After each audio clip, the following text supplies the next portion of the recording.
Why do we all love Lace's theme? Is it because of the pounding rhythm, melodic prowess, or is it something more? Really, it's just these three things, which help us to understand this amazing theme and why we love it so much. Let's dive in.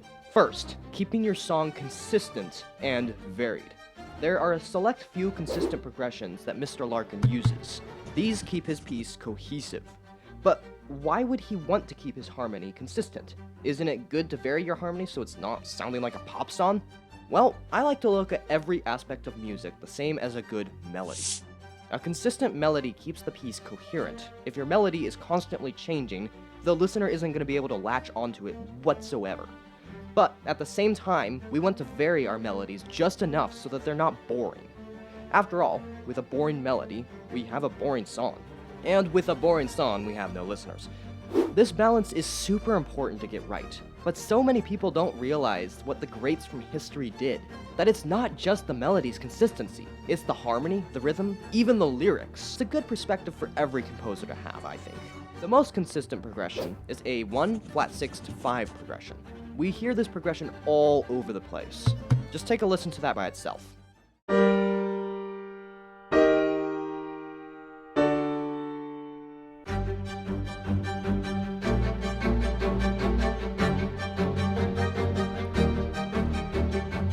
This is interesting on its own already, featuring a functional progression, tonic to submediant to dominant. In tonal music, chords often have jobs, or functions. The tonic feels like home, the submediant moves us away from home, and the dominant creates tension that wants to resolve. Basically meaning that every chord draws us farther away from home, or each function of the chords after one are creating tension that want to pull back to hit that one chord.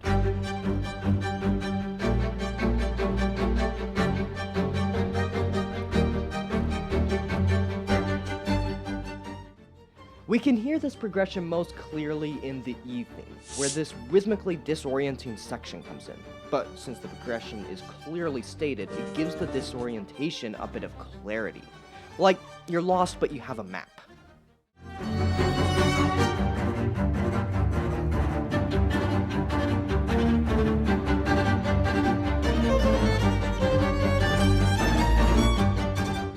So, how does he vary it then? Well, he varies it in two ways. First, moving the chords around to different positions. For example, instead of 1 flat 6 to 5, it would be 5 to 1 flat 6. And two, adding in some chords as passing chords, and/or substituting other chords in another's place. We hear the first variation on the progression in the intro, as a 1 to 5 sus 4 to 5 to flat 6 to 5.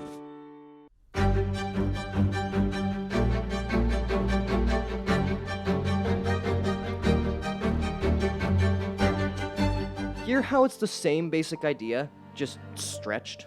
This makes it pretty interesting already, but taking it in context, we can see a few things. Number one, it's following the natural progression, but with an added spike for intensity in the beginning. You see, the original progression has a natural upward curve in tension, gradually getting higher. But adding in that 5 chord makes the peak come in early, before dipping down and climbing back up again. If you look at proper story structure, this is actually exactly how it should be. Typically, your hero will get a win, then take a huge dip before reclaiming ground to push back higher than ever before. Number 2. The flat 6 has a sharp 9 added onto it, for 2 beats to help simmer the intensity down, while maintaining a really cool color. Take a listen. Because the flat 6 is such a relaxed chord, to help it be a little bit more intense before it goes completely relaxed, Mr. Larkin uses this sharp 9 to simmer it down a little bit more. Also, that just makes the voice leading super cool.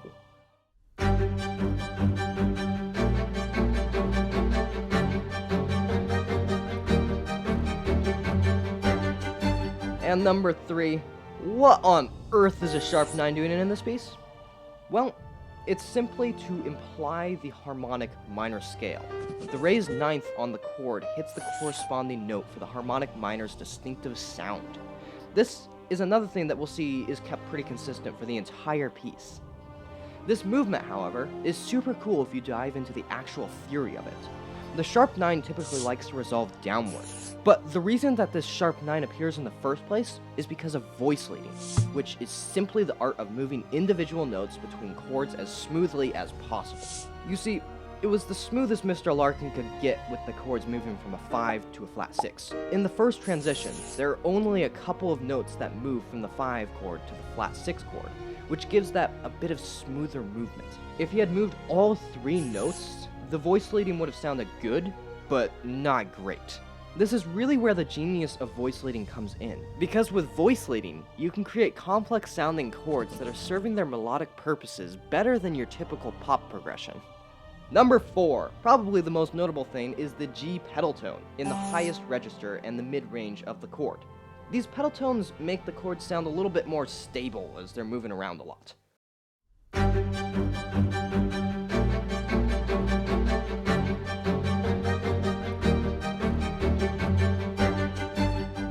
The next progression that he uses is the 1 to flat 7 progression, which has its own variation right off the bat, using a 1 to natural 7 progression. This is used in the D themes mainly and has a unique feel to it. The favorite chord to enhance both these progressions has to be the 3 chord. As you can see, the first time we hear the D theme, you hear this progression, 1 to 7. The movement of the 7 is totally unprecedented. This is a very unexpected move, especially in our minor context.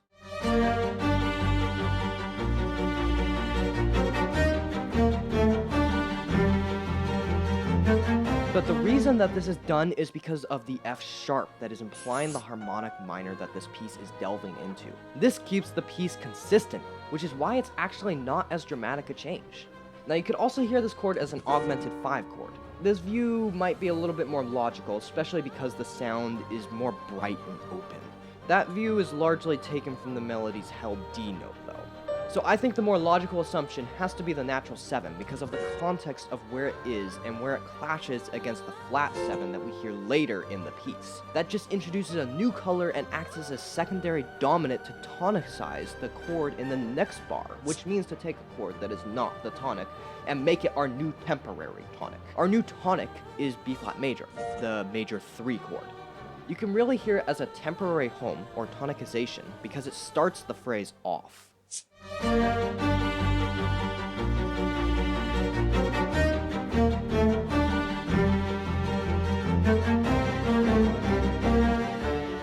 This movement creates a bright atmosphere that seems new in the context of the piece. Like, maybe the player will actually beat Lace this time, after all the failed attempts. The progression that accompanies this section really isn't referencing anything heard from earlier, and it's mainly just trying to help us feel a little looser in this section. Though we do hear this 3 chord in the next bit, where we vary the 1 to natural 7 idea by adding in the 3. This gives the piece some variety through consistency.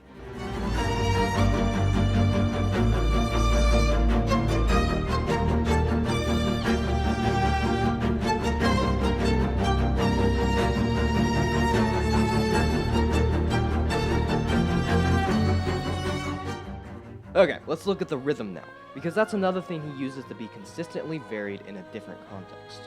This piece is in 5/4 meter, which gives an off-kilter feel to the piece.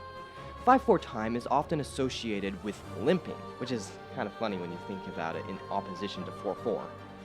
This rhythm, when described as a limping rhythm, really just means that it's asymmetrical, a 1-2-3-1-2 type of rhythm.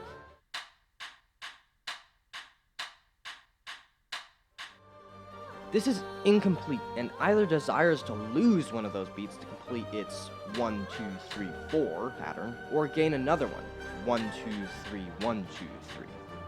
This second option is the approach that Christopher Larkin uses. Instead of hearing it as 3+2 forever, Larkin occasionally shifts into 3/4, making it feel like that missing beat has finally arrived.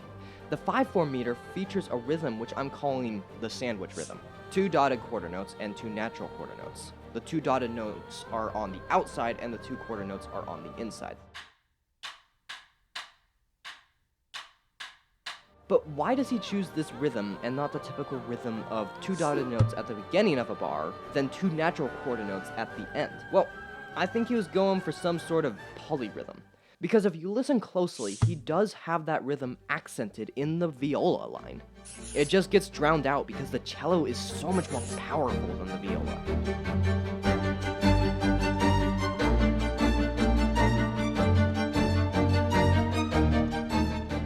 So the polyrhythm creates a sense of tension that only gets resolved in one of 2 ways later on. 1, the movement to the 3/4 meter, and 2, the pulsing 5 quarter note rhythm in the last iteration of the D theme, which creates this cool constant pull and amps us up and makes the rhythm more cohesive and pleasing, while limping, to listen to. All in all, the rhythm in this piece is pretty exotic, and it feels like a battle because of all the polyrhythm. The reason for that is because with the polyrhythm, we almost hear the different strides of the 2 bugs, Lace and Hornet, fighting. It's a really cool effect that you can employ in your next battle theme. The second reason why we love Lace's theme so much is because of the balance of themes. This is instrumental, no pun intended, to why we love this theme. Now, what do I mean by balance of themes? It's really quite simple. In this piece, we can break any individual theme into one of 2 categories, stable themes or unstable themes. Both serve their purpose in very different ways. One is typically rhythmically offset, whilst the other makes melodic sense. Take the C theme for example. It's what I would call unstable, because the melody, while existent, is more of a rhythmic texture rather than a real melody.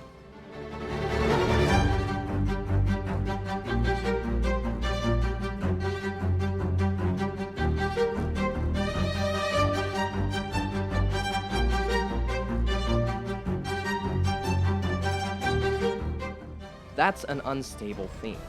But the very next theme we can see is a stable one. The D theme features 16 bars of melody that seems to be Lace's real theme. This is stable because our ear can grab onto something here, namely the melody, and the very consistent rhythmic properties.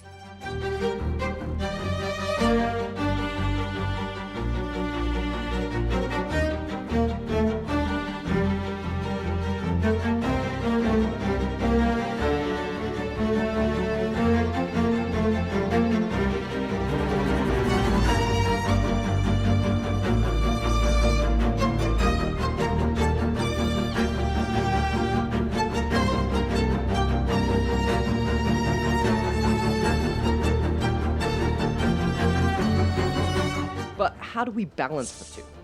Well, the answer is simpler than you might think. All it takes is an alternation of the 2, like how you would alternate between a 1 and a 5 chord.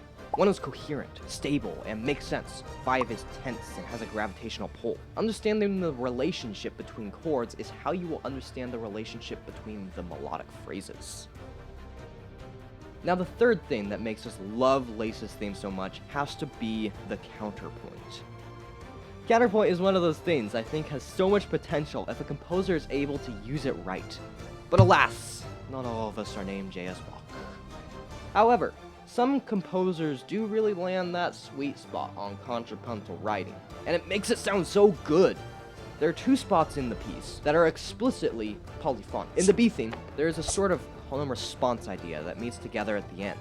In the D theme, there is this column response idea that also meets together at the end. You can probably already tell what I'm going to say next. Writing a column response section feels the best when it meets up together at the end. This kind of writing makes for a very satisfying type of movement that we would all do well to adopt into our family of musical techniques. First, let's look at how the B theme accomplishes this. The column response idea isn't really contrapuntal in nature, but the way that it combines together at the end makes me call this a form of polyphony. The call part of this section hammers out a chord implying our tonality. The response, on the other hand, is a melodic sentence which dips downward. Now the last part of this is the part where everything comes together.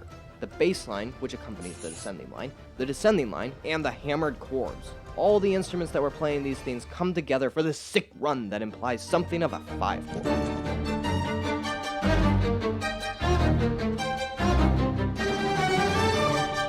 But this part is made better by the repeat, where it extends itself an extra bar. The lines are all together again, but they do some things a little bit differently. Most notably would be the static notes, D, G, and F sharp. This creates oblique motion against the high moving line. The oblique motion creates an atmosphere that causes the intensity of this section to slow down and give the listener a bit more time to think before moving into the next section.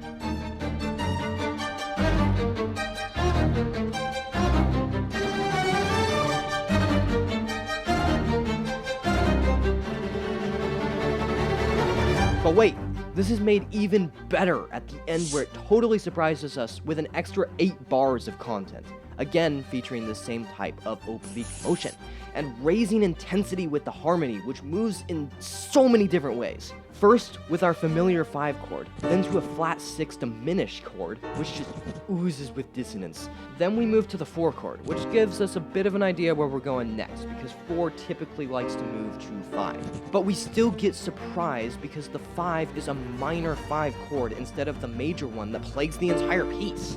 And this 5 chord resolves very cleanly to the flat 6 in the next bar. And finally, our minor 1 ends it off.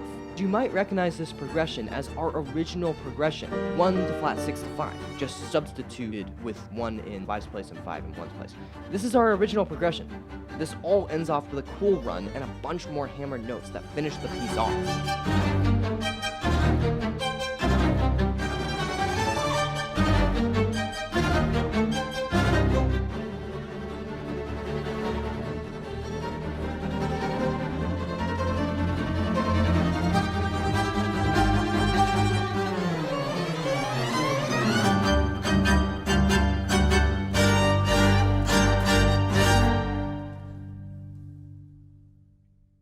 Now, the other bit of counterpoint comes from the D theme, the altered D theme. This has that melody that I think is Lace's true theme, but it has a new element to it, namely the counterpoint. The counterpoint in this part is so cool, and honestly, you just have to listen to it before I talk about it.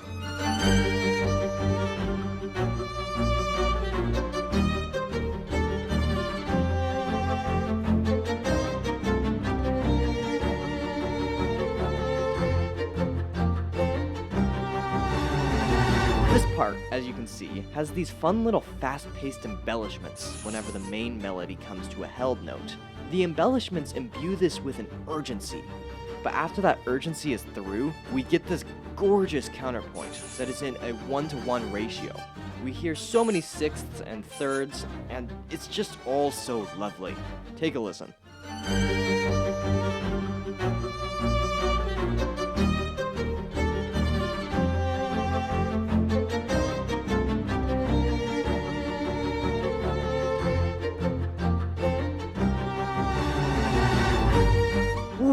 That's beautiful. This type of writing is what you would learn from a species counterpoint course. But that's what the internet has defined as the scary theory, so I won't talk about it without giving you the option to skip it. Species counterpoint is a way of teaching counterpoint that is necessary for all composers to learn.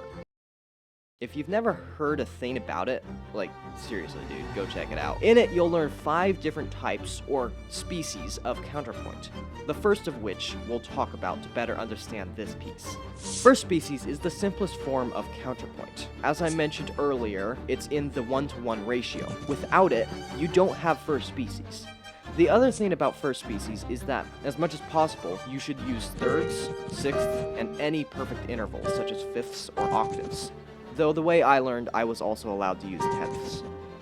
In first species, you want your counterpoint to align with the 3 different types of movement: contrary motion, parallel motion, and oblique motion. Each is as it sounds. Contrary motion has the 2 lines in opposition to each other.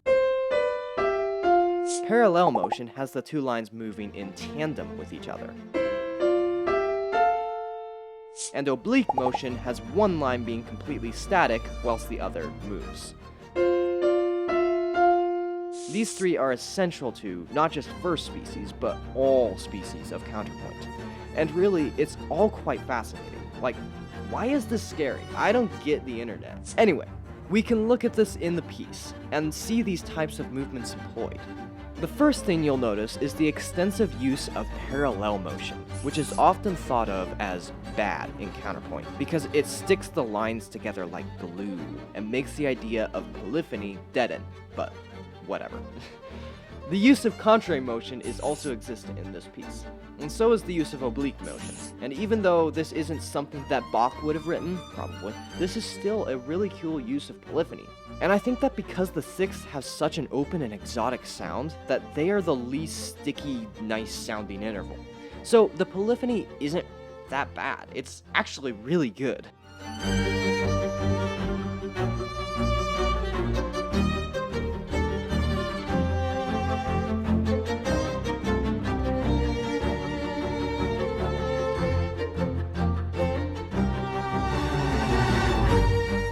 All in all, this is a super cool song. But now I want to hear from you. You stuck it out to the end of this video, so what do you think? Do you like Lace's theme? Do you hate Lace's theme? Are you more appreciative of Lace's theme after this video? Do you think these three things, the consistently varied nature, the balance of themes, and the counterpoint, make you love Lace's theme? Go ahead and comment down below. I'd love to read your thoughts. And if you want to know more about Silksong's amazing boss themes, click these videos here to get a detailed analysis of some others. So far, I've already analyzed Scarsine or Carmelita's theme and Nyla's boss theme. I'll see you there, and as always, stay out of a minor mood.